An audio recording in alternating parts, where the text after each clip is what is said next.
శ్రీ విద్యా ఛానల్ స్వాగతం అండి. రాబోతున్నటువంటి మాసం మనకి మార్గశిర మాసము. ఇది డిసెంబర్ 2న మొదలయ్యి డిసెంబర్ 30తో ముగుస్తుంది. మనకి డిసెంబర్ 2 పోలిపాడ్యమి సోమవారంతో కూడి వచ్చినది. చాలా విశేషమైనది, చాలా శక్తివంతది.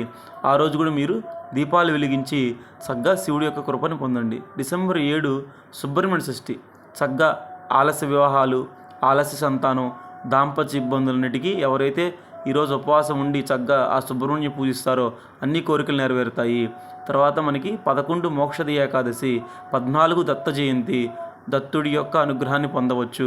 15 మార్గశిర పౌర్ణమి, డిసెంబర్ 16 ధనుర్మాస ప్రారంభము. చక్కగా మనకి గోదా కళ్యాణాలు మొదలవుతాయి. గోదాదేవి కళ్యాణం. తర్వాత 18 సంకటహర చతుర్థి, డిసెంబర్ 26 సఫల ఏకాదశి, డిసెంబర్ 29 మనకి మహాశివరాత్రి. అయితే ఈ పర్వదినాల్లో ఎలా మనం పూజిస్తే మన కోరికలు తీరుతాయని నెక్స్ట్ వీడియోలో రాబోతున్నాయి.